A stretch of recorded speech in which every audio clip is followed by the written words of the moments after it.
exit, silhouetted by the dim moonlight trickling through the library window.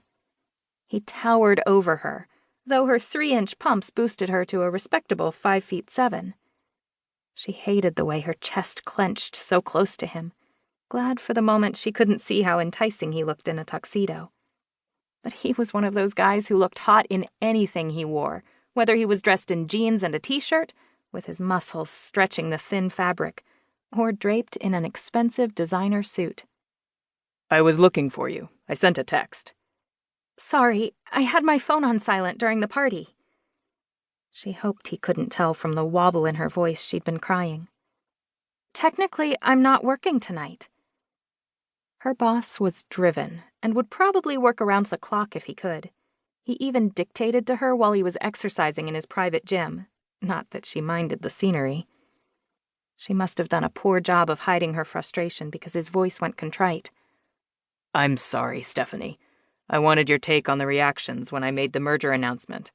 I should have warned you ahead of time so you'd notice the details. Were you watching?" Her stomach fell into her gut as she realized why she'd been invited in the first place.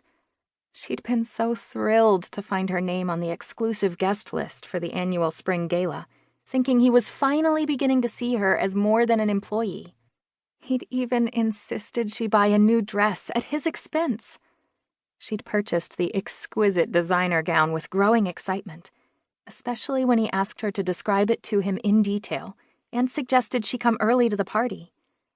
For a few days, she'd allowed herself to believe the fairy tale might come true, hoping Branson Knight was actually interested in dating her. She'd swallowed her lumpy pride when she arrived, only to be greeted by Bran's girlfriend, who looked her over as if her clothes had come from the refuse pile.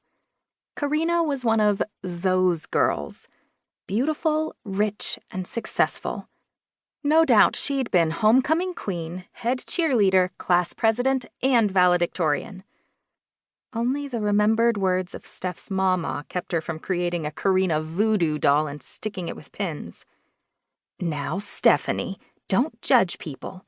Every mean person has a sad secret hidden inside." But it wasn't Karina's snobby attitude that had hurt Steph's feelings. What tore her apart was recognizing the obvious truth. Bran wasn't interested in her. He simply wanted her to be his spy.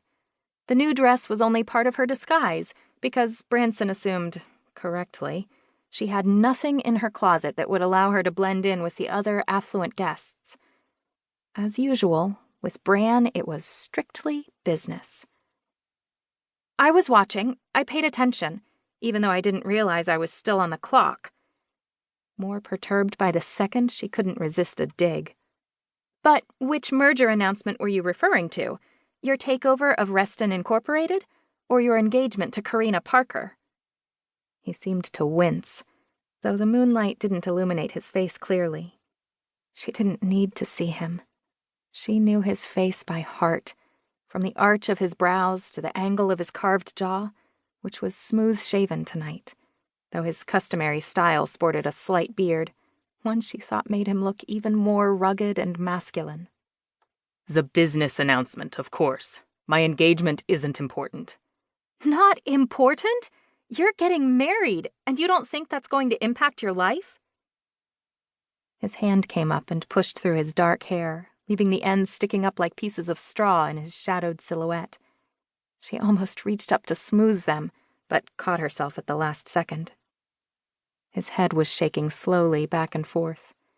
"The marriage will be mutually beneficial to both of us. Living together won't change anything." He spoke as if it were a business transaction.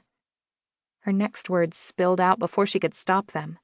"Wouldn't it be cheaper to hire someone by the hour?" When she saw him stiffen, the hair stood up on the back of her neck. This time she'd gone too far. "Perhaps you're right, Ms. Caldwell." He spoke as calmly as if he were reciting a grocery list.